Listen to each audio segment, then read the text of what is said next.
Hola, and welcome to episode 114 of Masters of the Forge. My name is Adam, and with me I have Jason. Hi, Jason. Hey, Adam, how you doing? Hello, everyone else. And later we're going to have David Annandale on. He's going to be here to talk about his novels about Castellan Crowe. But and a bunch of other stuff. We kind of wander around a little bit. It's a nice chat. Just a wee bit. Mm-hmm. It's a good chat. So I usually listen to the previous episode before I record the new episode. I didn't do that this time because I was super busy doing all kinds of things. You weren't busy, but you probably still are going to have a hard time remembering what we talked about last time. Being a man of leisure at all. No, I'm still. How about this? The semester is officially over, but my job is not. Last year you were like summer's starting. Oh, good. And then like 3 weeks later, you're like, I'm still at work. And I'm like, why? Stop it. Oh. Yeah, well, it's the same reason. I had a lovely meeting last week that was all sorts of fun, but hey. Oh, well, that's what I keep telling you, dude. Competence breeds lack of sleep. Yeah, what you need to do is phone that in. You'll get your entire summer off.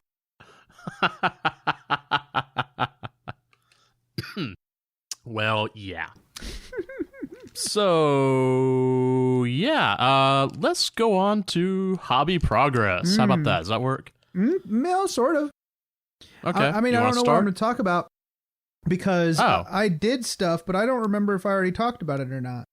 The last time that we recorded was right before I went to the CK Studio class. Mm-hmm. So that was like April 10th. Somewhere in there. Oh, okay. I mean, it's been a while. So I don't think I had finished the Gorkanauts yet. No. So I built and painted a regular Gorkanaut. Then I built and painted a Gorkanaut made out of the Repulsor, which was awesome. The Repulsork, obviously. And the story behind that is that we heard that there were some sweet Yeller vehicles that we wouldn't even have to paint nearby. So we attacked this group of Space Marines that had just gotten some brand new shiny toys. And we killed a bunch of them and took their stuff.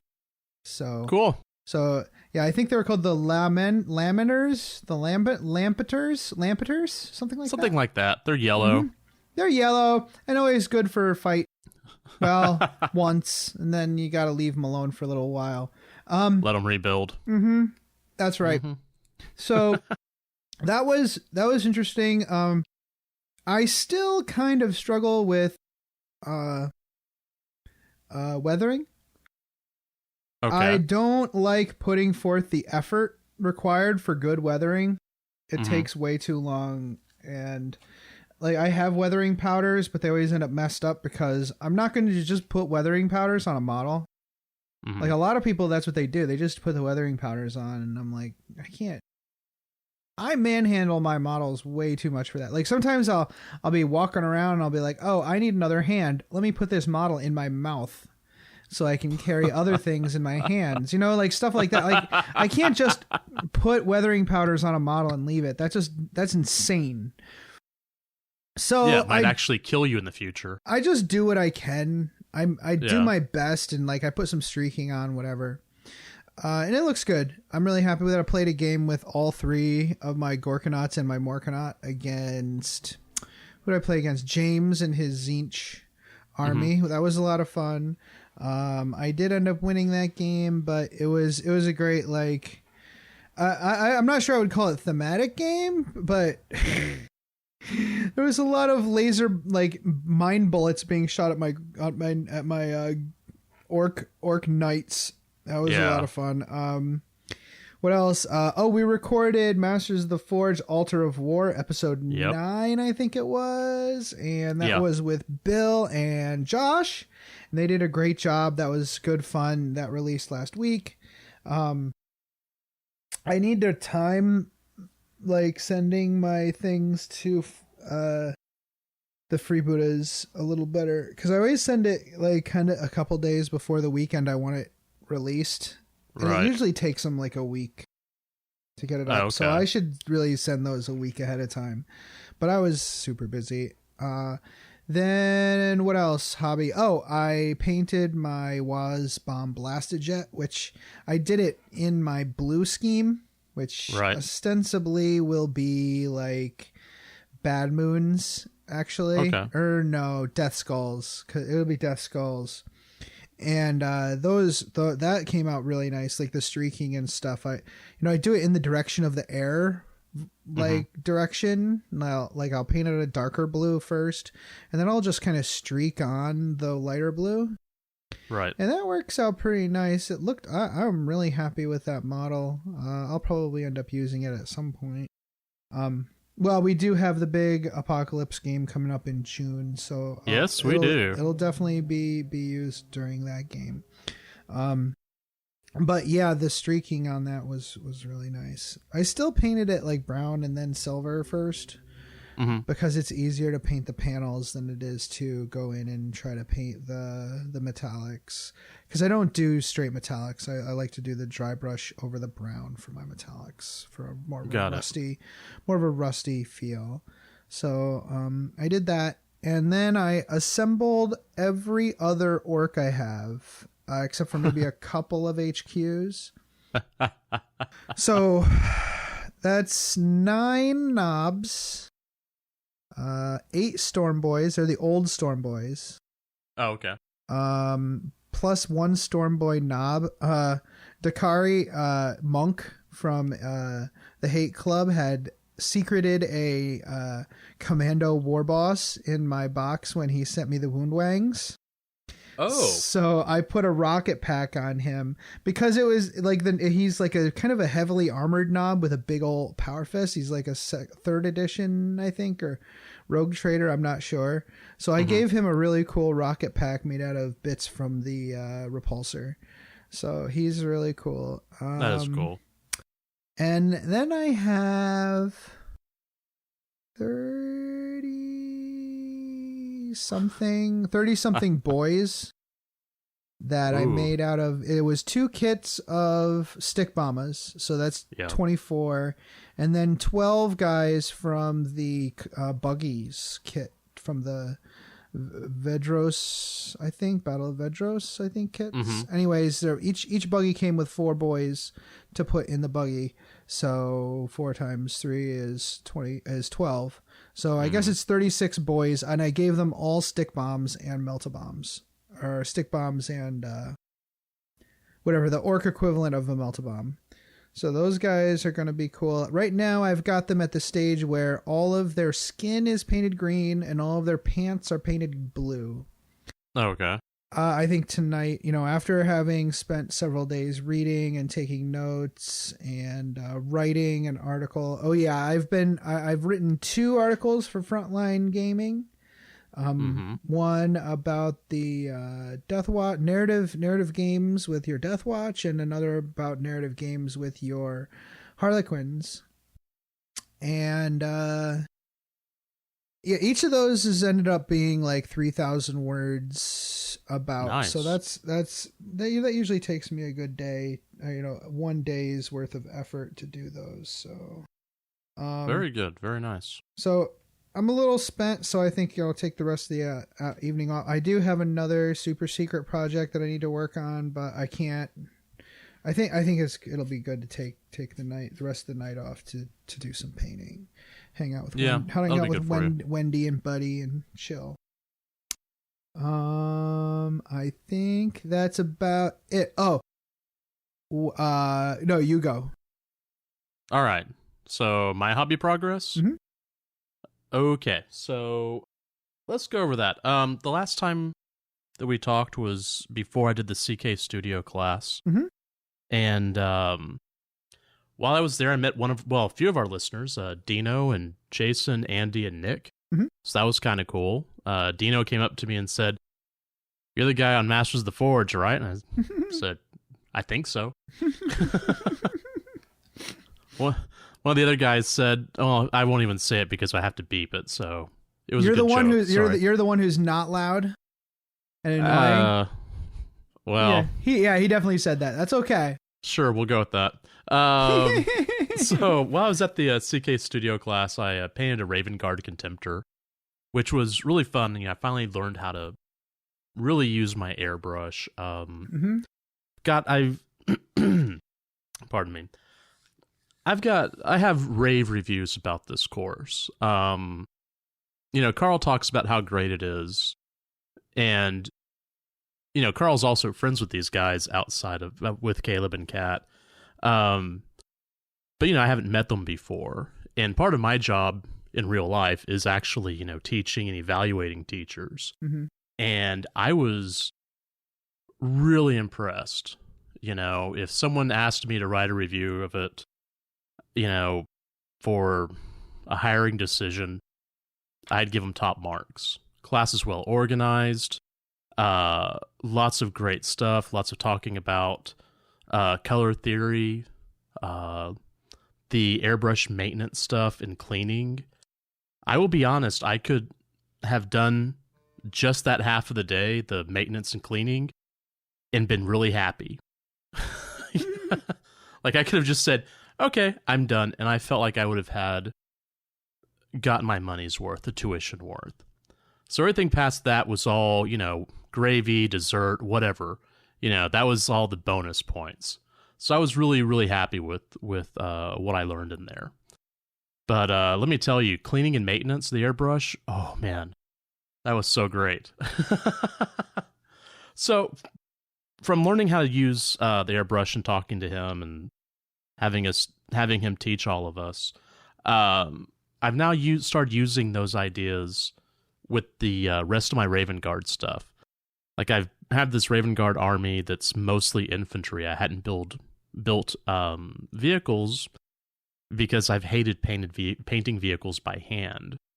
But now, with what I've learned and some shortcuts and some basic ideas about using the airbrush, I've been able to crank through some things pretty quick. I'm just about to finish a Land Raider that I built and a Vindicator. Last night I also started working on hold on. I had this Corvus Black Star that I bought last year, and I tried to do it by hand, and it looked horrible. Terabad. Mm-hmm. Yeah. And I just kind of put it up, and I was really kind of depressed about it. And then yesterday I thought, you know what? Let me just bust this out. I know how to paint black with the airbrush. Let me see what happens. And I'm really quite happy. Like within 15 minutes, I said, "Okay, this is good. I didn't completely screw this up." So, so those are painted up. They're in the process. I should finish the Black Star and the Land Raider and Vindicator in the next couple of days. So that's my hobby stuff. I played a game with one of our listeners, with John. He brought Blood Angels, and I took Raven Guard / what I'm calling Inquisition Stew. So, but you know what? That's really popular. It's so good for, like it's that John Blanche, like super fun, highly elite, super characterful, kind of story driven type of squad. Yeah. Army thing, right? Like, yeah. I have some Inquisitors and I have some Sisters of Battle that I still kind of have hanging out here that I kind of want to use for that similar purpose, to have those agents of the Imperium in case I need them in like very detailed games, or to go along with any of my other Imperial agents, like stuff like that. Yeah. Well, I've got that Inquisitor. Wait, did I finish that Inquisitor before? No, I finished it before our last recording. Okay, so I've talked about the Inquisitor. Mm-hmm. Sorry. Yeah, that Inquisitor is awesome. Yeah, well, the Corvus Black Star is her ride. Mm-hmm. That's her vehicle, so I want to make sure that it looks good, Mm-hmm. And I've got, with the Deathwatch Codex coming out, I kind of kept thinking back to that Corvus. It's like, I really do need to get this finished. I've got this Inquisition stew with some Inquisitor and some Assassins and some Deathwatch. So now I think it's time for me to get that Deathwatch army together and, go from there. But it was a fun game. What happened? I remember he brought Mephiston, and I had my Deathwatch Assassins list. And so between two of the Assassins, they were able to take out Mephiston. It was the Vindicare basically shooting him from range. Mm-hmm. I think he chewed through a Vanguard vet squad of Raven Guard. And then the Calidus Assassin. Yeah, Calidus.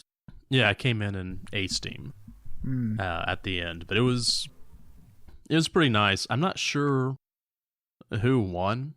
Mm-hmm. Because at that point we were just kind of screwing around. And any game with me, I sit there and find, I want that guy to die. I turn into kind of an orc player really quickly.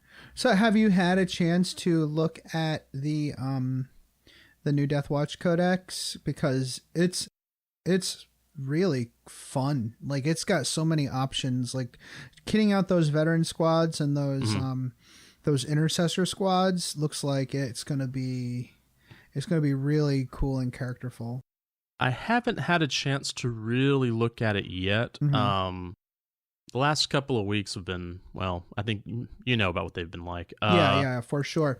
Well, if you want a Cliff Notes version, there's an article on Frontline Gaming you can read about playing your Deathwatch narratively. Yeah. I heard the author's dreamy. Oh yeah. Yeah, you can stare into his dark eyes. His almond-shaped dark I don't know. Is that behind a paywall? Yeah. No, anything below the waist is paywall.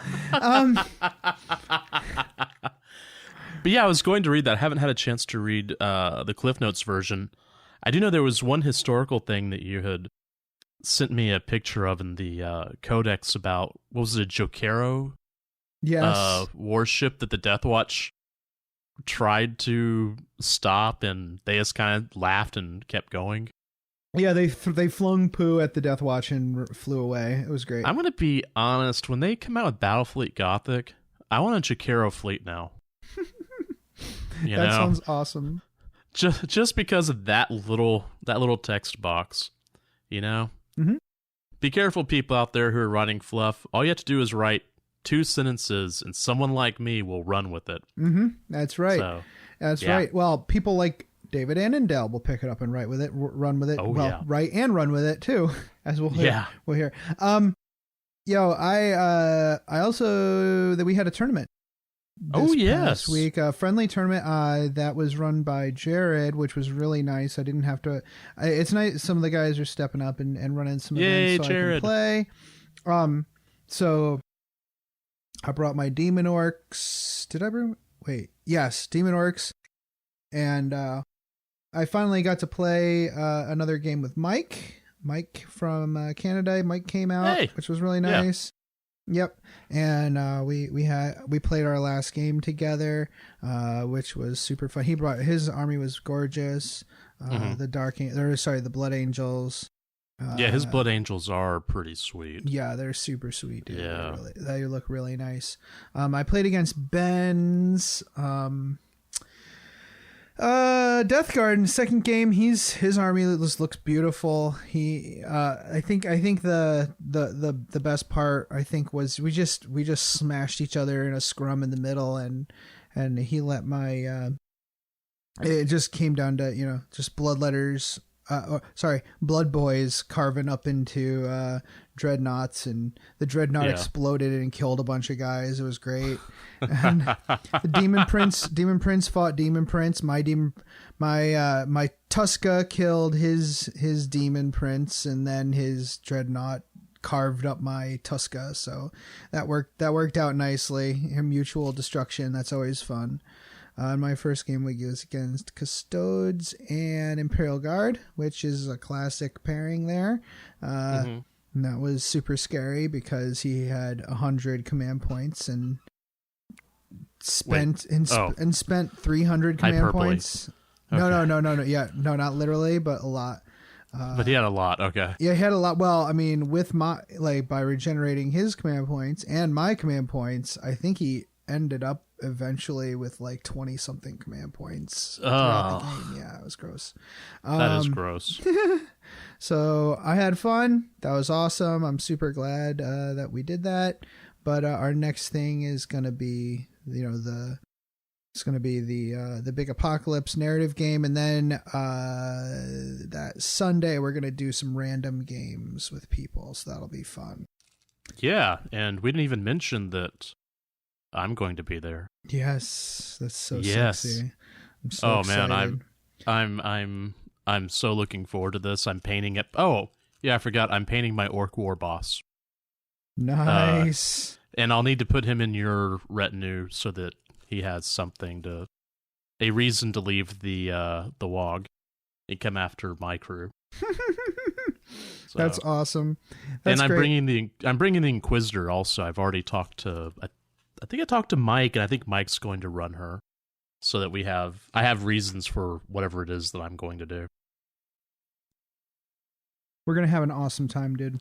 Oh yeah, I'm looking forward to it, and I am too. Ralph was like, "You guys don't need to come in the night before and set up, do you? It's just a few tables." I'm like, "No, we're gonna need all of Friday night to deploy."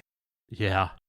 Oh, for orcs, God, yeah. And then Mike's bringing. I don't even know what Mike's bringing, and John's bringing. I have no idea what. So there's gonna be a lot of Imperial Guard, and there's gonna be a lot of Shadow Swords and Bane Blades. I'm trying to think of a cool rule. It's like some cool narrative rules for the Bane Blades and stuff, and also for my heavy machinery, because like I kind of don't like I don't want the Bane Blades and the Gorkanauts to be dead on turn 1, so right. I'm gonna come up with some special rules for them to keep them chugging at least for a little while. Maybe some sort of haze rule. Yeah, there might be a target priority thing where, like the first round of combat, maybe we'll use some old 3rd edition rules and say you can only target the closest enemy unit unless you pass a leadership check or something. Well, that sounds cool. Recently, I'm not sure if that doesn't even go in high, whatever. I recently started watching the 30K channel. And it's all Horus Heresy stuff. They're still running off of the 7th edition rule set. And there was one game they were playing, I think it was supposed to be on Talarn, and they had said everything scatters. It doesn't matter where the scatter die lands, it scatters full. Mm-hmm. So, but we don't do that anymore. So we'll have to figure out something else. Well, we might have something. I mean, we still have scatter dice, so we can do stuff like that. But I think just to spite Phil, I won't do that.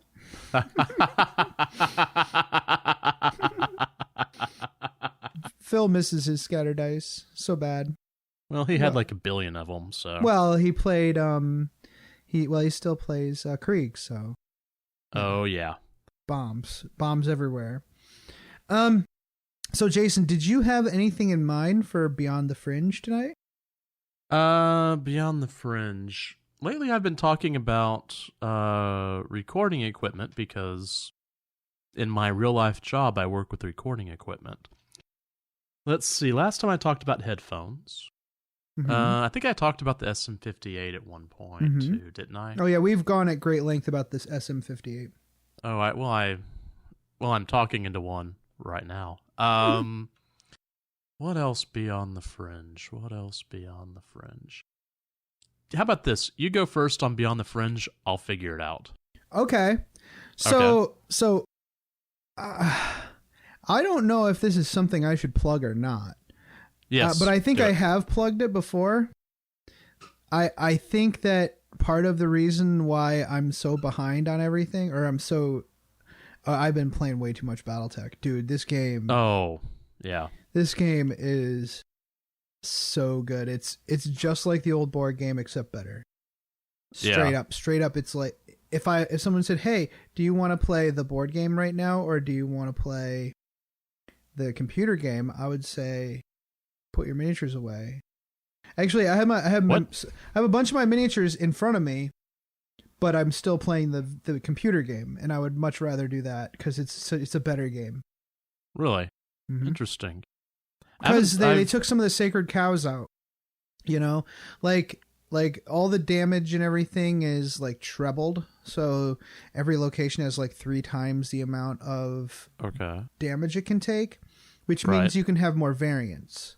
So you can have weapons that do a little bit more, a little bit less damage. You're not stuck on like autocannon 2 isn't going to do 2 damage because your location, you know, your average damage per gun, like even for your smallest guns, is like 25. You know. Okay, so in a way, it's almost how 8th edition was kind of rebalanced in that same manner. Okay. Yeah, you could almost take what they did with the computer game and retranslate it back to the board game, and you'd have a better board game. Ah, and I keep calling it a board game because, I mean, it's a miniatures game, but only... I mean, you play it on hexes. It's interesting. It's like this amalgamation. Oh, that's right. They were the old hex maps. I forgot about that. Mm-hmm. Yeah, and they're on hex bases as well, right? That's correct. Yeah. And they have the Fog of War tuned perfectly. Like distance, like you can't shoot too far. If they did, you could just murder people at distance, and you can like use sensor locks to reveal people that are too far away, and then shoot them with missiles, and they even have like better quality weapons. So like I could get a medium laser, or you could get a medium laser with 3 upgrades or 2 upgrades or 1 upgrade, and it might be +1 accuracy, it might be +2 damage or whatever. And does this have a multiplayer component at all? It absolutely does. You can log on and murder your friends. You're gonna cause me a problem, man. I aim to misbehave. I definitely aim to misbehave. That's for sure. But yeah, I'm super happy playing that, but I need to stop. I have so much to do. I have my dork army. I mean, these 50 orc models are just they're kind of they're the last of my orcs again, and they need to be done. They need to be done because I have to start really going to town on my dorks again get them ready for Cruise Hammer. I already built a what do you call them? Pink horror, it's not a pink horror. It's the Herald on disc, but instead I should post it. It's an orc, savage orc carrying like a big staff with the half moon symbol on it from the Gretch or the Night Goblin kit. Mm-hmm. And he's riding on a Saurus Knight's mount. I think it's called a cold one. It's like a dinosaur. Yeah. But instead it's got the tail from the what do you call it? The flying cavalry for Skink, the Skink flying cavalry. They're like pteranodons or whatever. Okay. And then its head is a boar. with horns on him, and it's standing on the plastic flames that are that come with the base of the blood, what do you call it, the big HQ demon prince. Whatever, there's like these flames. It's awesome, and so it looks like it's flying through the air, this giant pig dinosaur flying thing. Dude, I'm so excited about this model. I can't wait to paint it. Your description's pretty good. The flying pig dinosaur sounds like some sort of South Park character. It's true, and that's exactly what it is. It's a flying pig dinosaur. So yeah, pretty pleased about that. That's that was more hobby progress on top of my Beyond the Fringe. And unless you have something else, maybe we should move on. This. I don't know. Beyond the Fringe, Beyond the Fringe, Beyond the Fringe. Oh! I have something. A new office. Oh! That's my Beyond the Fringe. I'm moving out of an office that had... questionable stains? Dude, that was a yellow stain behind the piano. And it was not a... It was one of those yellow stains that you look at and think, you know, that is a color that occurs in nature. But yeah, I'm getting a new office, and I'm the first person in the office, and I have a window. Whoa. Yeah, right? Everybody's jelly. Okay, let me just be perfectly honest. I'm not believing anything until they give me a key that works. You know? Because they've done this to me before where it's like, hey, here's your office. Oh, cool. And they gave me a key and I walked over and the key didn't work. So I am hopeful, but I am suspicious. Yeah. Awesome. So don't worry, listeners. Next time I'll have a better Beyond the Fringe. I'll think of something. It's fine. So there's another thing that came with this episode, and that is our Canoness Sethano contest. Oh, yeah. Once again, a great big, huge, sexy, happy, exuberant, joyous, adjective, thanks. I didn't do all that while I was clicking Facebook to look up the post. Go out to Martin for making this beautiful Canoness Sethano model. Yeah. It's gorgeous. In celebration of David's arrival on our show this episode.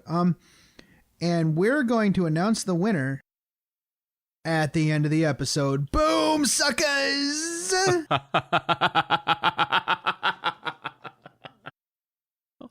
Have to wait till the end, kids. We'll be just right back.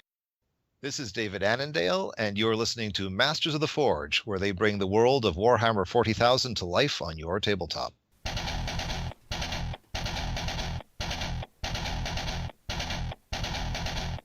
Hey Archons, tired of the boring predictability and efficiency of stuff that always works? You need the Slip Party Bus! Got an extra 473 points that you can't find a solid use for? You need the Slip Party Bus! You could spend 420 points on 3 reliable Lance Ravagers pumping out 9 Dark Lance shots per turn that'll only give up 3 victory points, or you can drop 473 points on 2 Archons, 8 Slip, and a Raider for 11 victory points. You need the Slip Party Bus! The classic Slip Party Bus. Still awesome. Party Bus! Still hilarious. Party Bus! It's the Slip Party Bus! If you love the Slip Party Bus, you'll want to check out our other exciting products. We have the Rack Wiffle Ball Bat, the Trueborn, and the Blood Bride. Trueborn and Blood Bride models no longer available. The classic Slith Party Bus, still awesome, still hilarious. It's the Slith Party Bus!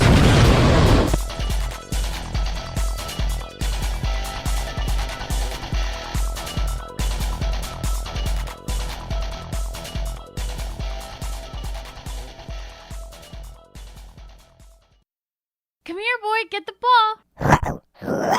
Aw, come on, Max, get the ball. Mom, Max won't get the ball. He's lazy.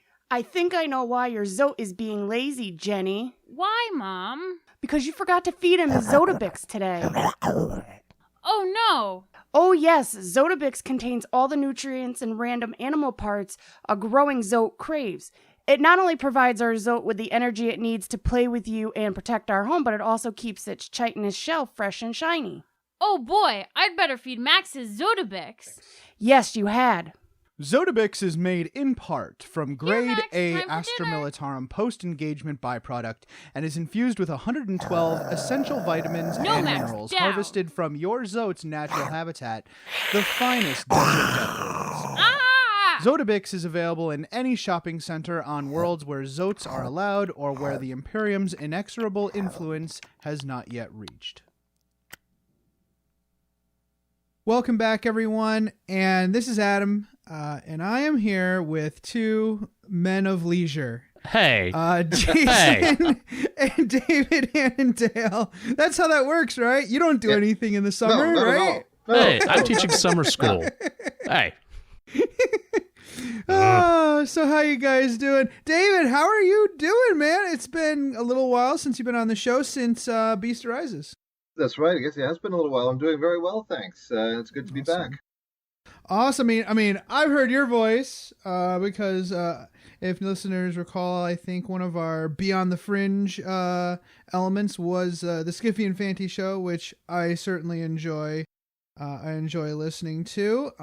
Thank you very much. Folks should check that one out. And I wanted to have you on again because, first of all, we like to have you in the rotation, and also I noticed that you have some books coming out, and I figured it was high time we talked about some of those. But for the actual topic, we went with your currently two Grey Knight novels about Castellan Crowe, and we read those, and we've been warning people for a couple months now. So I hope that everybody listening either doesn't care if they get spoiled or have read the books, preferably the latter. But that's a good solid spoiler wall. So if they're still listening now, it's on them. Yeah, definitely. It's definitely. So Jason, I don't know if I told you or not, but one of the, not the most recent films that Skiffy and Fanty talked about was actually Event Horizon. Yeah, and it wasn't even like torture. That's not even. I don't even consider that torture. No, cinema. I don't. And that was, but it got on that list, and so of course, and this is going to be inevitably happen. Well, actually, it seems to keep happening with me. I keep seeing things that are on the list and going, wait a minute, what's it doing on that list?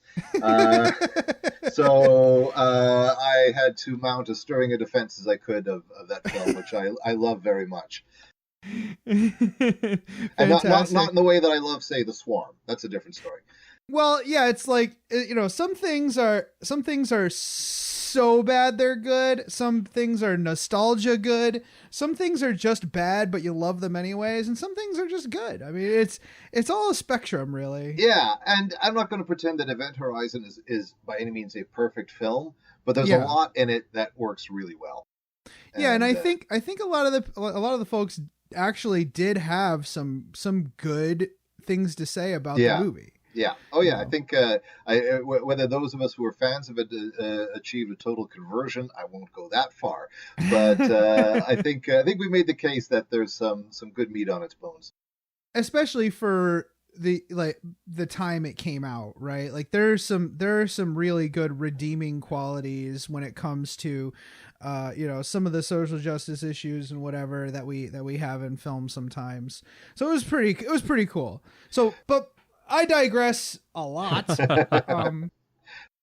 Well, hey, you didn't move on to what we're doing next time, which is frogs. So that would have been an even bigger digression.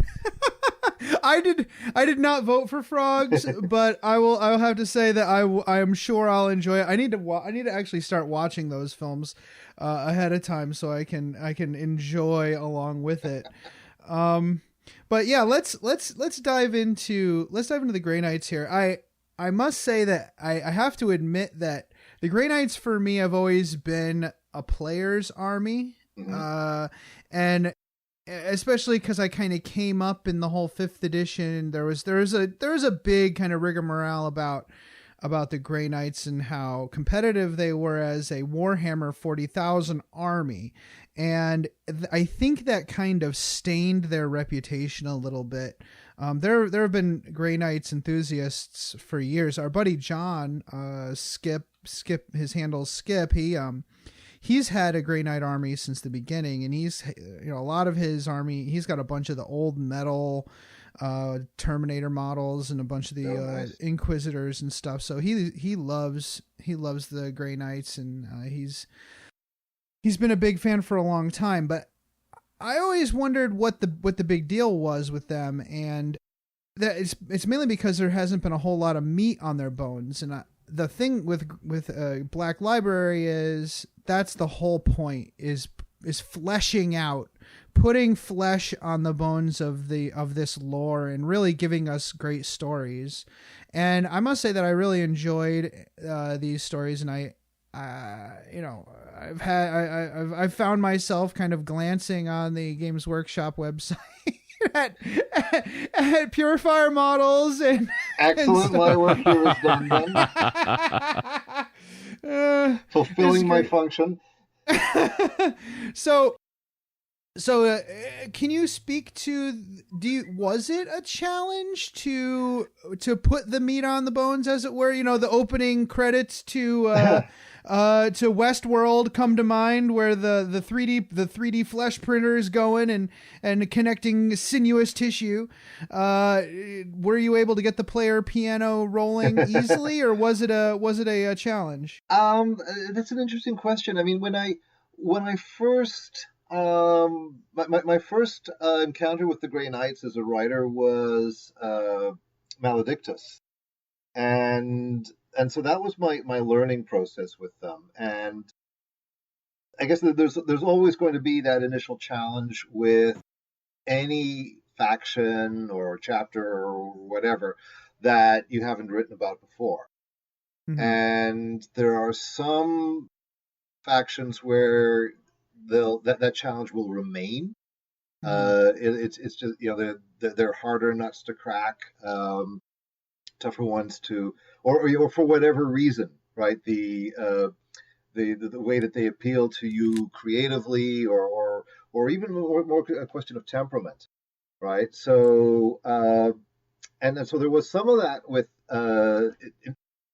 as always been the case. I've found with Maledictus, is getting a handle. Okay, how do these work as characters, and because they don't have the immediate tragic hook of something like the Blood Angels, for instance, mm-hmm. right? Like I found the Lamenters, like an inherent flaw that makes them difficult to deal, or that gives them something interesting to talk about. That's right. Yeah. So, for instance, when I wrote about Mephiston or Lamartes, then right away, I mean, these are guys who have big problems, and it's you're already given that hook. Whereas the Grey Knights don't have that, right? They have there's the issue of like they're always going to be up against something really nasty, but because they're not going to be corrupted. That's one of the defining characteristics. For example, that particular narrative way in isn't going to be there. So there was that learning, but I have to say that by the time I finished Maledictus, I'd grown very attached to at least that particular group of characters, and the Grey Knights feeling more and more like the home team. As a writer, and so I wrote a few other short stories for them that then became part of the Sons of Titan collection, and certainly by the end of that, then I started to really feel quite close to these guys. So when Nick Kime asked me if I would be interested in writing some more with the Grey Knights, doing full novels with them, I was actually quite eager for that, particularly since I'd had some ideas for there was a novella that we were talking about that would have concluded some of the threads in Sons of Titan, which in the end didn't happen, and there were other projects that needed working on. So that went on the kind of permanent back burner, and already I was always going, oh man, I want to get back to and do more with these guys. So when the opportunity came up, yes, Grey Knights, okay, now it felt like a chapter that I felt I don't want to say ownership in any sense of given the nature of tie-in fiction, but I felt close to them. And I asked him, okay, did you have was there any particular character you had in mind? And he said, have a look at Crowe, see if there's you'd like to work with him. And and it's like, oh yeah, Crowe, yes, absolutely. And I mean, that did bring us back to what I was talking about with the Blood Angels, right? Crowe, oh yeah, he's got a good narrative hook right off the bat, right? Yeah, you always have to have the sword. Guess what? You can't use it. Well, that sucks. And it's going to be eating at your mind the whole time. Yeah, that really sucks, right? So you and Lamarty's might have a few things to exchange. Sit down and have a conversation sometime. So that like Crowe was a character that I felt immediately I could hear in my head in the same way that happened with Yarick, and that is also happening with Neferata. Like there's some characters like yes. Right, I feel them in there that they have all these stories that they want to tell, and this also allowed me with Castellan to bring back my Grey Knights squad from the Sons of Titan stories and work them into Crowe's narrative. So there was a lot of I get to bring back this team here and rework some ideas that I had in the past, but more relevant to what Crowe's story needs. So, I loved with the sword and everything. How I think it's almost like answering one of those a common nerd question, like why does he have to carry it around? Well, the whole first book. Kind of it explains why he carries the sword rather than just being a passive guardian of it.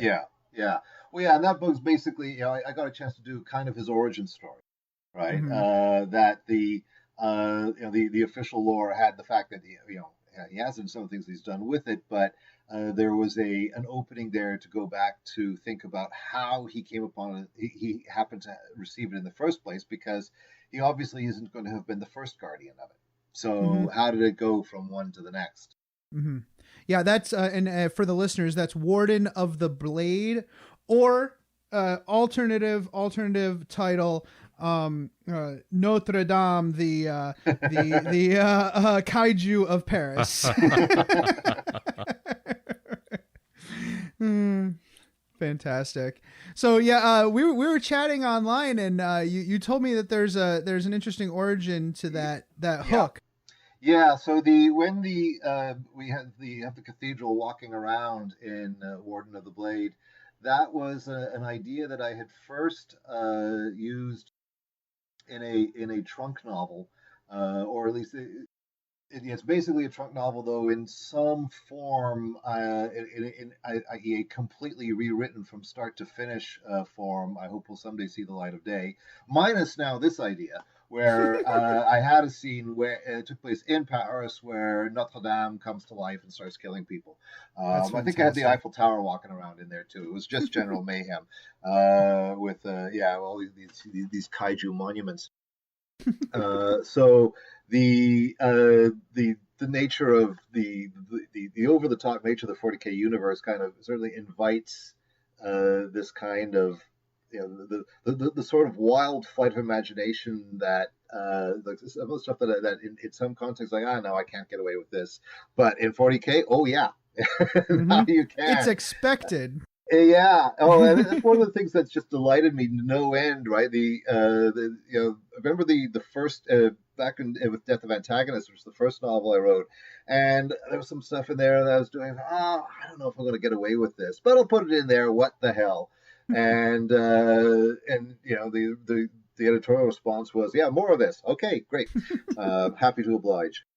Wait, sir, does your typewriter go to 12? Because we're gonna need a 12 out of you. Yeah, that's and always aiming for the 13. So that's great. The character, I'm really happy with the fact that you have some really great supporting characters as always. General Vendrune really liked her, and Lord Otto and Cardinal Rannoch were great kind of these antagonist type characters who they had a lot of flavor, but they also really didn't fit a mold. A lot of the time you end up with in our 40K novels, we're kind of at our I wouldn't say a wit's end. We're kind of expecting the planetary governor to be a total turd. And it's nice to have a little bit of a flipping of the script there, where we have the cardinal who's the one who instigates a lot of this, and the planetary governor ends up being kind of a noble figure, which was really cool. And we have the person kind of in the middle in our military commander, and I kind of, one of the things about the Chaos Gods is they kind of feed each other, and it's kind of expected that you get some of the same emotional states out of Slaanesh as you might Khorne, as you might Tzeentch, whatever. You're still gonna have maneuvering with Slaanesh. You're still gonna have this battle frenzy out of Slaanesh, even though you might say it might be more of a Khorne thing. Like, you really can't label these things, right? Well, there's going to be overlap. The competition between the Chaos Gods, I think, speaks to that, right? Yeah, for sure. There are, they're distinct realms, but at the same time, there's the frenzy, right? Well, what is the nature of that frenzy? Is it a berserk frenzy or a sensual one? Is there always a clear demarcation between the two? Does it come down to a kind of intent, a shifting of one to the other, and also the insidious nature in which the gods work, which we see time and again in the stories, and certainly in the Horus Heresy too. The old wrestle not with monsters lest you become one, right? The very effort to combat these things often winds up feeding exactly into playing into their hands, I should say. Yeah, absolutely. And I thought for a minute, I'm like, oh, maybe Vendrune is gonna make it through this okay. And then she starts thinking about the ecstasy of battle, and I'm like, oh no, you're done, you're done. And then Crowe has to go and set her on fire using his own blood as the quickener, which I thought that was just a fantastic way to go with that one. It would have never occurred to me to use a Grey Knight's blood as a holy flame accelerant, but yes, that makes sense to me. I thought that was just great. Thank you. So, let's see. What else do we have here in my note? I mean, totally prepared questions that I have for you.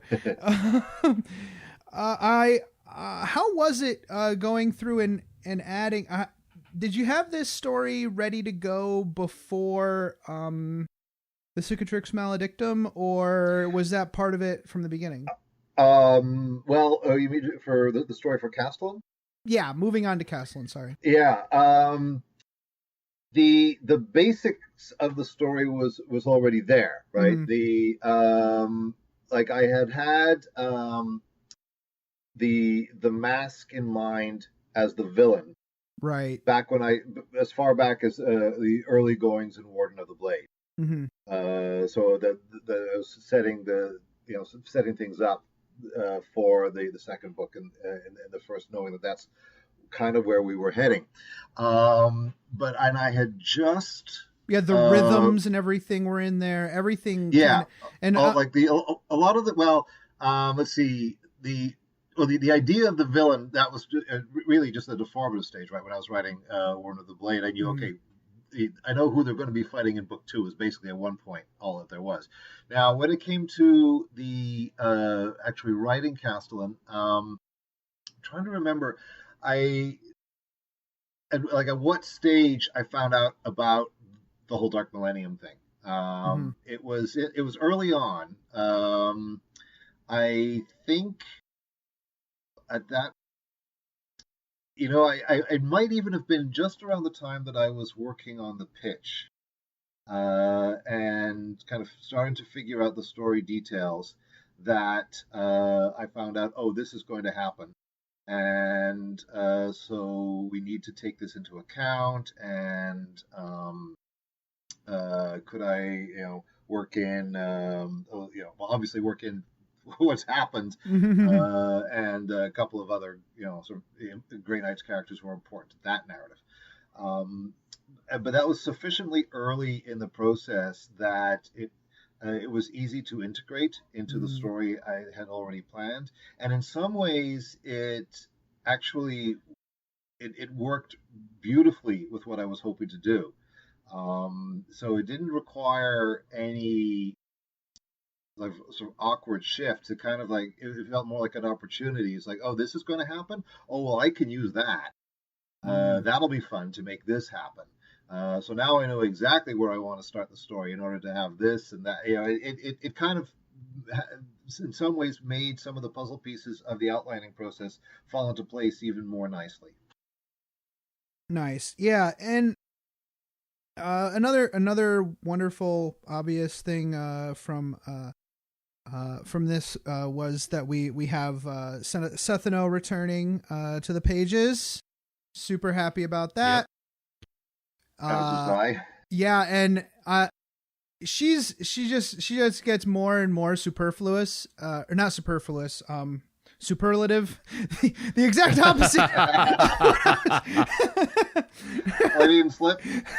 Whoop. Yeah, she's getting a lot more superlative as we go. Like she has the power to, and it's not even power. It's it's willpower. It's her forcefulness and her leadership skills to pacify a hive city in the midst of the Dark Imperium itself. That really speaks to the power of a Canoness Errant, of Sethano herself and her gifts of absolute purity or absolute clarity.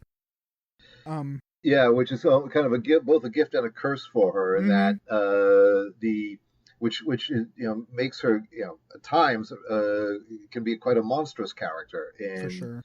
the things that she does, and yet with this sense of, well, this is someone has to be the monster in this monstrous circumstance. Yeah. And it's the, I mean, I'm hoping which does create perhaps some gray zones there as to, well, okay, is this it?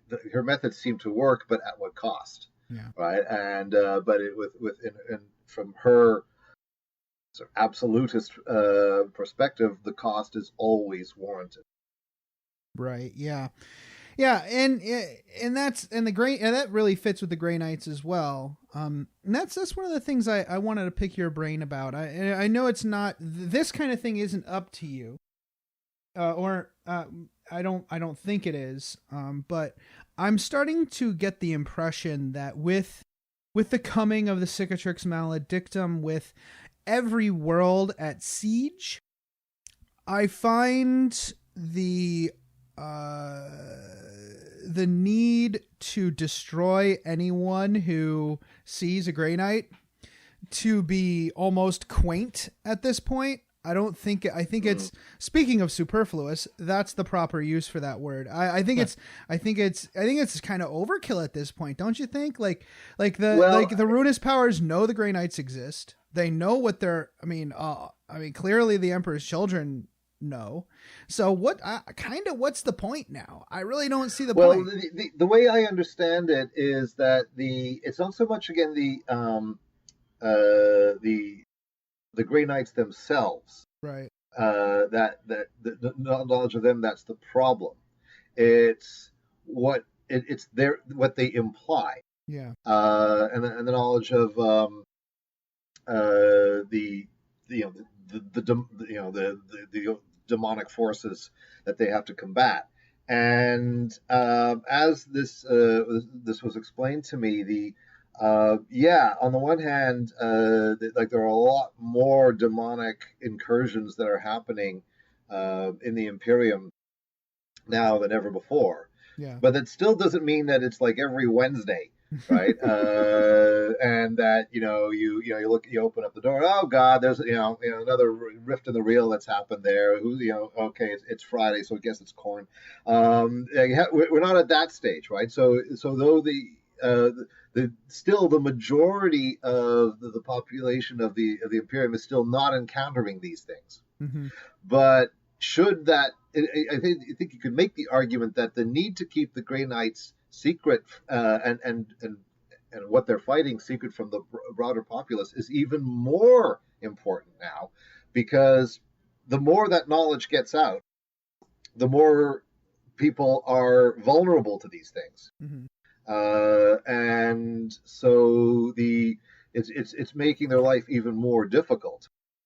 Right. On every front. And I think we did kind of see that, like, the military commander from the first book. I mean, she was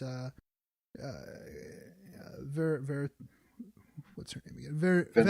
Vendrun, that and her soldiers kind of show that, the more you experience this kind of thing, the more damned you are. I still hold that some of this knowledge, just knowledge of the Grey Knights themselves, I really think that's from a personal, like, opinion kind of perspective, I think it's kind of crazy at this point. Well, and I get you. You're right. It's not up to me, but I could certainly envisage. I can imagine a situation now, whether it would fly or not. But for instance, where if you saw the Grey Knights, but you didn't know what they were, right, and what they were doing. Right, that wouldn't necessarily be an issue. Yeah. But the problem is, if you see them, then chances are things have already gone to hell in a handbasket, right? Because you're not, and this is, I guess, the other thing to, in fact, to contradict everything that I just said now about envisaging a scenario where it wouldn't be a problem. No, maybe I don't think you can, because at least I can, because if you see them, that means it's a problem. It means there's a problem that was going to exist anyways, and you were probably screwed anyways. Exactly. So, yeah. Honestly, what's the point? Right? Yeah. If they're here, it's all gone to hell. So, and they're literally, they're yeah. So, and they're going to try to close up the mouth of hell, or whatever it is that they're going to do. But, so. Yeah, again, it's not like you're seeing the Imperial fists or somebody who might be there to prevent something from happening. Right? If the Grey Knights are here, then the situation is already pretty severe.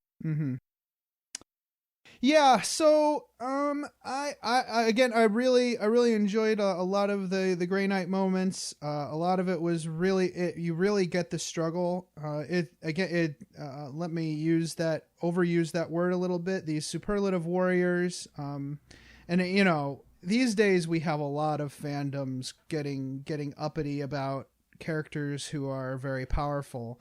But when you're talking about Jedi and Space Marines, what are you gonna do? They're Jedi and Space Marines. That's their whole thing is being superlative. So I loved the moments of introspection and the struggle of that stewardship over the galaxy. I think that's the most interesting stuff in these books, and it was really good to see that kind of thing, which humanizes the Grey Knights and makes them makes it seem like they are as susceptible to the dangers of the galaxy as anyone else.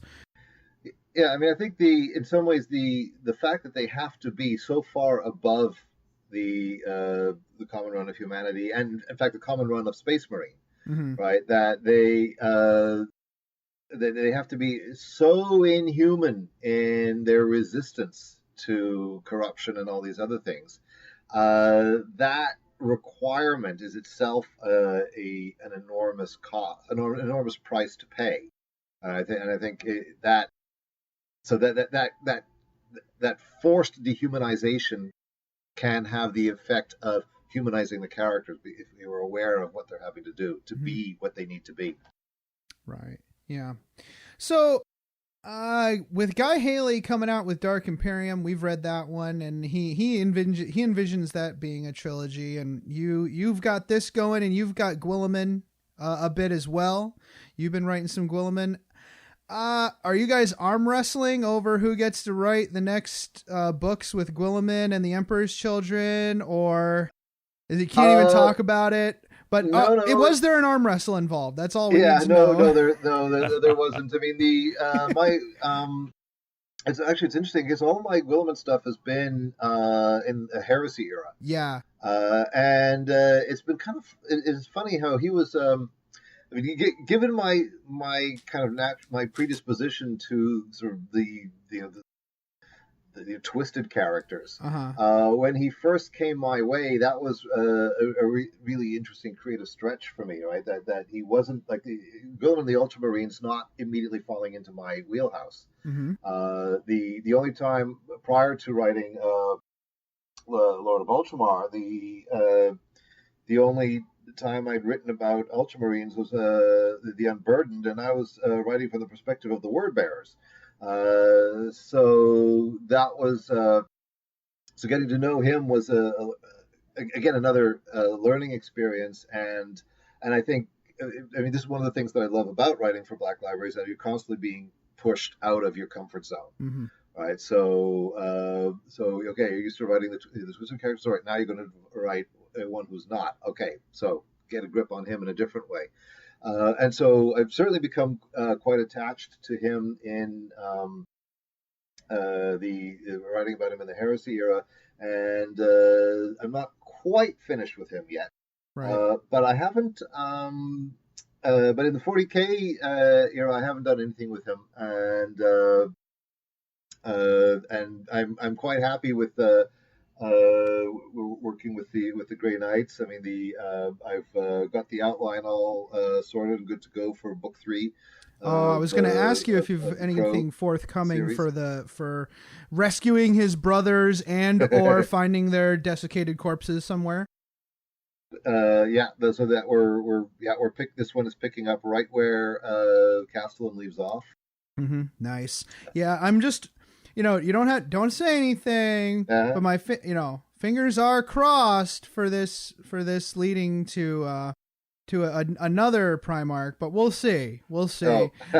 I won't be disappointed. I'm not going to say I'll be disappointed, David, but that's kind of where you've set it up, because the Mask, it was pretty high bar there. Right. Well, it's okay. Well, I mean, I know you said not to say anything, but no, I'm not heading to another Primarch with book 3. Sorry. Very good.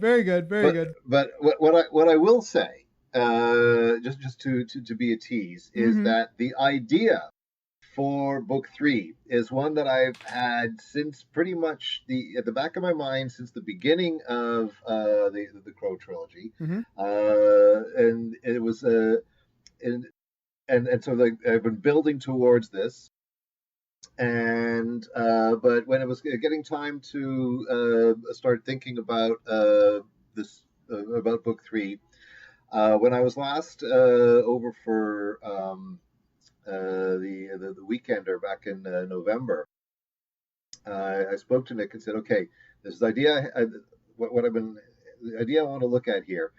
There's this little passage here in this particular codex. I'm not going to tell you which codex. But this thing here, does it mean what I think it means?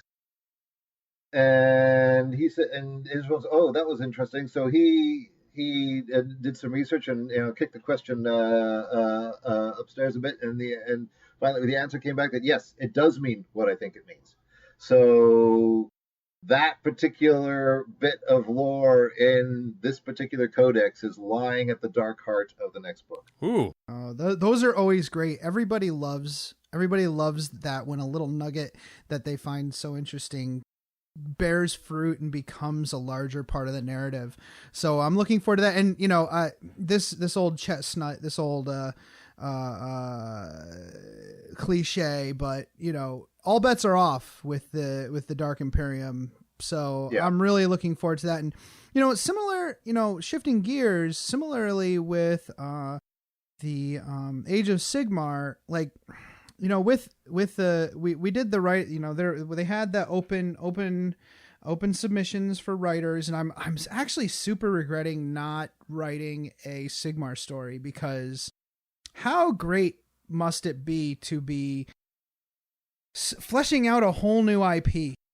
Mm-hmm. What amounts to a whole new IP, and just helping mold the whole thing from the ground up. Like, that must be super fun, David. That is, yeah. No, it really is. And I really have to pay special tribute here to the work that Josh Reynolds has been putting into this, mm-hmm. because he's just been doing incredible stuff in that fleshing out and expanding the worlds and developing the worlds. And the joke has been nicknaming this the Age of Reynolds, because he's been everywhere, and with this imagination of his, just blazing all these trails that the rest of us are benefiting from. Yeah. And adding so much depth to the world. It's just been, a lot of times it's just great to sort of sit back and look, okay, what's he going to do next? All right, excellent. But speaking for my own experience writing, so I came in via the 40K route. Mm-hmm. I had never written anything for the old world. Mm-hmm. The first time I did anything in the fantasy line was the first two stories I wrote for the two Call of Archaon stories and the two Fire Slayer stories. And this was right at the start of the whole Realmgate Wars and that kind of thing. So I just done those few short stories. Oh, and then one other short Advent story in the Age of Sigmar. I hadn't really, and this was still in the early stages. So on the one hand, it was kind of nice for me to, as far as getting to know a new line. It's like, well, it's all new. It's there wasn't years of background for this particular universe. It was all being created at that time, and so that was really nice for me as a new writer to that realm. But I finally writing full-length novels for the Age of Sigmar. I'm also benefiting from the fact that the worlds of the Age of Sigmar have been considerably more fleshed out since I wrote those mm-hmm. early short stories. So there's a lot more room to play, a lot more things to play with. So I feel like I'm really a very lucky recipient of a lot of work that other people have been doing. Yeah, but they're really and smart. For which I'm very grateful. They're really smart, David, because I think that they've helped a lot by just dropping you directly in your wheelhouse too. Well, yeah, I mean, let's be honest, Nefertata, I never really followed Warhammer and the fantasy battles world, like the old world, and it felt like when you're talking about vampires, okay, you've got old world, you've got old lore and stuff, but then you have a Bram Stoker. And then you start getting these movies that are very old, classic silver screen movies, like from the 50s and the 60s, which today feel pretty campy. But you start developing these alternative things that don't harken back as much to the old lore, the old books, but to the old silver screen, and very much Warhammer vampire counts and all of that very much harken to the silver screen more than it did any novels. But I think now, especially Nefertata, I get a real Anne Rice vibe out of this. And it's kind of come full circle, don't you think? Like the whole vampire lore and vampire kind of aesthetic has kind of come full circle. More literary, right? Yeah, well, I think there's, I think, again, the one of the appeals for me of the, well, both IPs, the Age of Sigmar and 40K and their attendant universes is they're this wonderful hodgepodge of influences, right? And very, gloriously, consciously so, right? They celebrate their influences and their reference points, and so we get both the literary and the cinematic, because I mean so certainly, yeah, I can see the Anne Rice influence coming in with Neferata, the Manfred, his look, that smells Ferratu, the visual reference there. So we've got both cinematic and the written there. When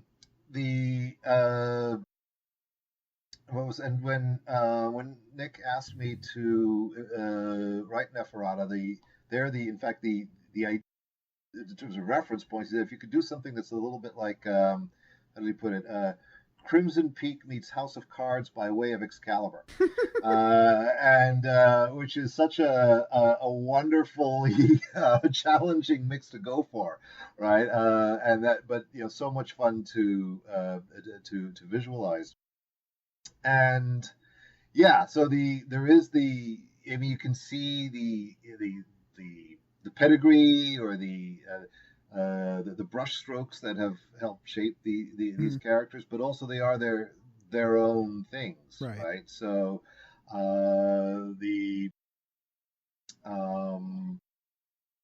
certainly my approach to vampires here is going to be with Neferata is certainly not a lot of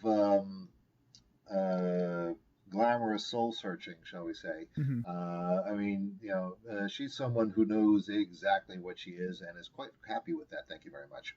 Right. Oh, what happened to my humanity? No, whatever. No, not worried about it. Life is unlife is delicious. Let's experience it. Yeah, and so and the funny thing is, I had just been thinking that I would really like to try my hand at some Age of Sigmar novels when Nick kind of got in touch asking me to do just that and offering me, like, if there was one character I would have picked, it would have been Neferata. So I was over the moon to get a chance to do some stuff with her. Fantastic. And you have a sweet collector's edition.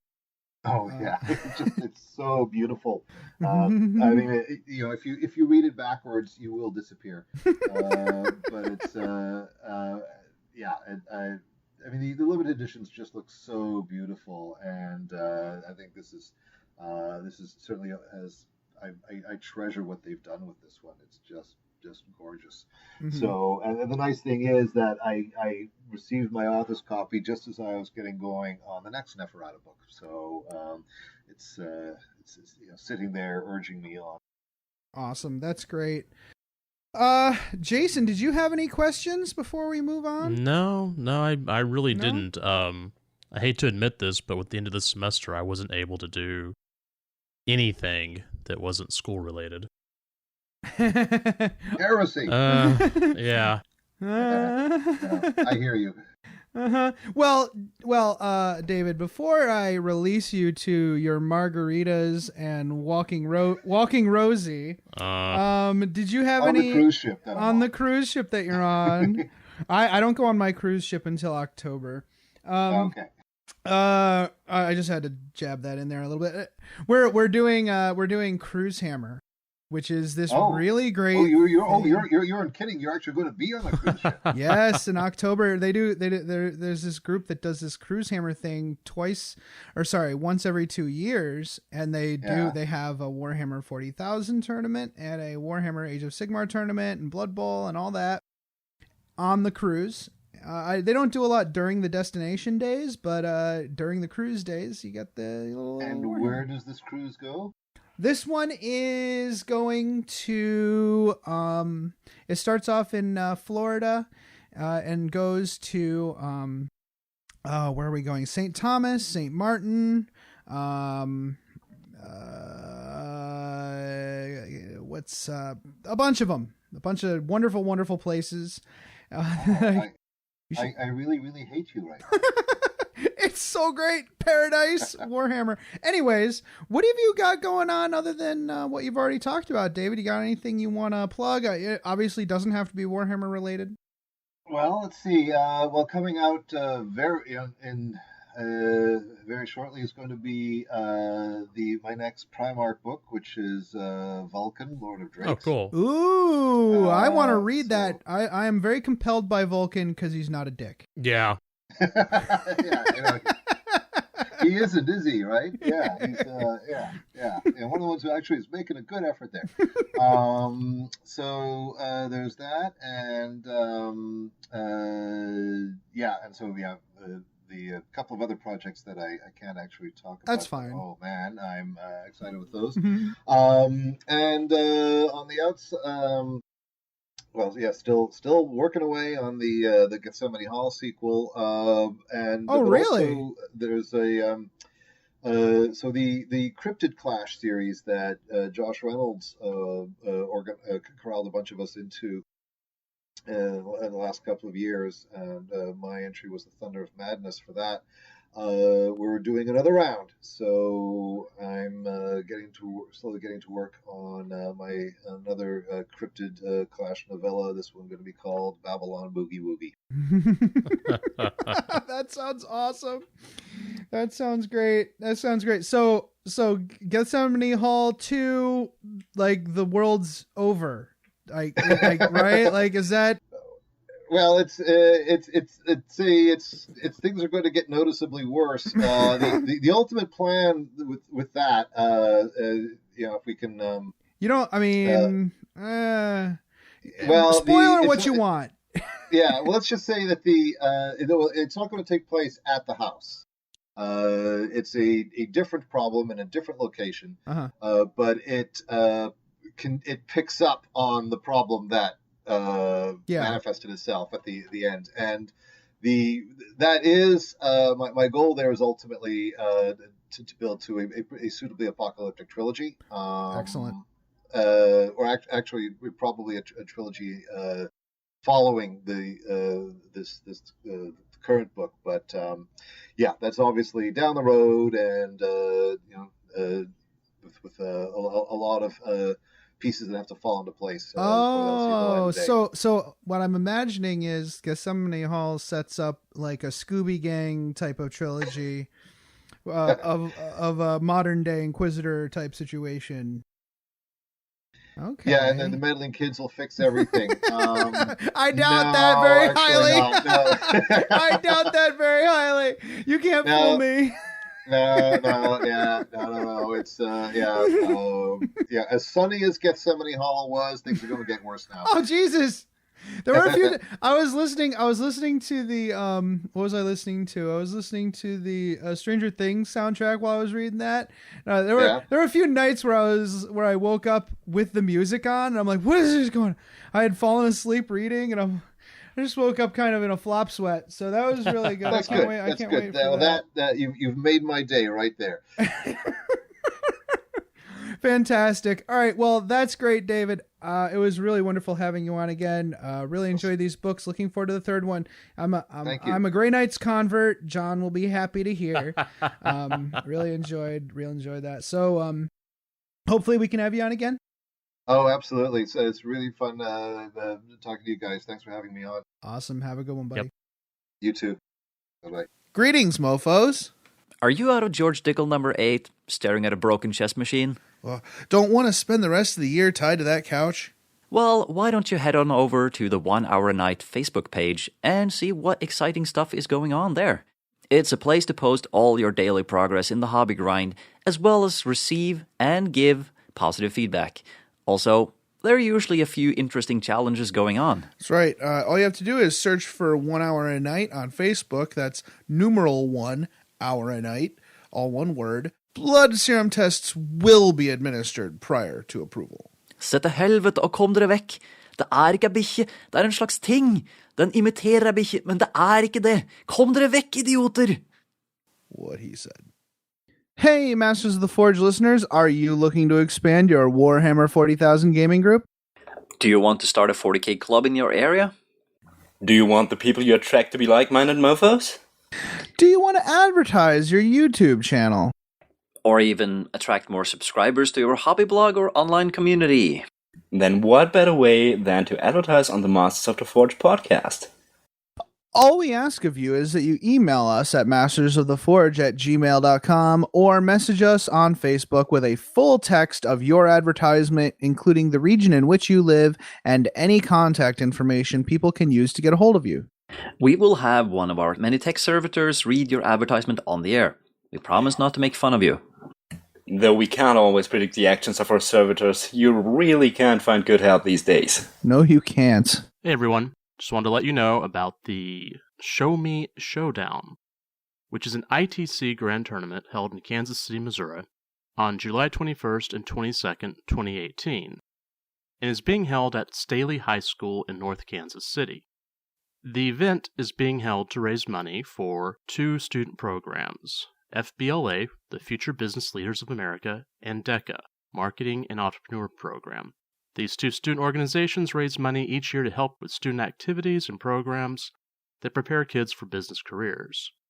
All the rules and information for the event can be found at their website, www.showmeshowdownt.com, or on Facebook at Show-Me Showdown GT. Just a reminder, location is Staley High School in Kansas City, Missouri. 40 players, match play of 2,000 points. The entry fee is $30, and the format is the ITC 2018 Tournament Pack. One last time, www.showmeshowdownt.com. Thanks. And we're back. So that was a really great interview with David Annandale. Yes, it was. He's a nice man. I'm going to have to go through and... I feel bad. I wasn't able to read the books because the last 6 weeks have been a little crazy. Mm-hmm. But I'm going to read them this next 2 weeks. Because life's a little more calm now. That's good. That's why we're recording, because I have time. Jason, yeah. I want you to go to rolladie.net. Rolladie.net? Okay, let's see. Rolladie.net.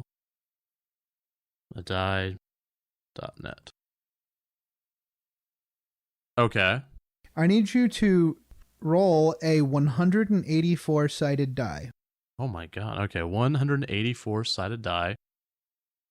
Click roll 3 times. No, wait. This was about Slanesh, right? Roll it 6 times. Okay, hold on. Roll 1 die 6 times.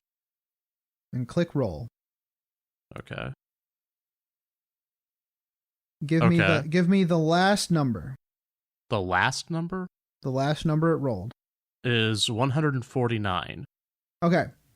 Oh wow! So it's going to go to a latecomer to the entry. How much? What was it again? 149. 149. So here's the thing: we had 50 people. 50 people responded to the Seth and O contest. Mm-hmm. You get 1 chance per. 1 chance per entry per correct answer. Ah. Mm-hmm. Oh. Okay. Mm-hmm. So what I'm gonna do is I'm going to do some totals here. Equals do do do do do do do do do do do do do da da da da da do do do do All right, that first group was 142. Which one was you? Which one did you roll? 149. Oh, 149. So it's this person got 5. That's 147. This person also got 5, which is going to be in the 149. So right. I'm excited about giving it to somebody who got 5 questions right. Great radio. So this is adejong2@gmail.com. Got all the questions right. Cool. And they responded on 4/4/2018. So I will send an email to adejong and let them know that they have won this beautiful Canada Cethano model built by Martin. This is I'm actually going to send a picture of this to the people at Games Workshop and say, hey guys, so I hear you're making Plastic Sisters. Yeah. Guess what you need to make, because reasons. Oh, I'm so looking forward to Plastic Sisters. That's definitely happening in my Inquisition stew. Oh yeah, for sure. For sure. No question. So I guess that's it. Thank you so much for listening, everybody. Thank you so much for participating in the contest. Hopefully we'll have more in the future. Do you have anything to add, Jason? Nope. So long, and thanks for all the fish. That's right. Next week we are talking about. Remind me. What are we talking about? Oh man, I forgot.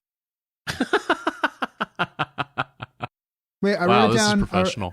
We're super professional. Well, it's been a few weeks. Everybody has to bear with it. They don't have to bear with it. They can just hang up right now. They're probably not even. But they love us. Sure. Oh, Necron Dynasties. Oh yeah, I forgot about that. Yeah. Necron Dynasties. Okay. That'll be super.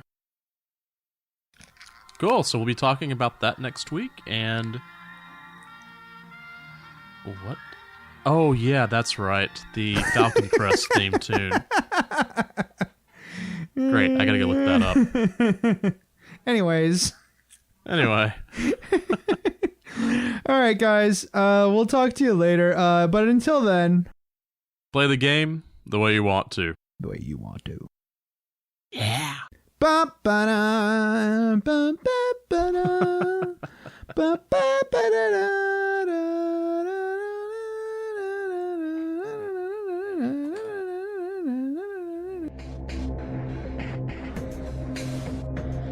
This podcast is protected by the Creative Commons Attribution, No Derivatives, Non-Commercial International License. More information about this license and contact information if you have any requests can be found at our blog, mastersoftheforge.com. The music used in this podcast was made by Podod of the duo Sublevel 3. The track is used with his permission.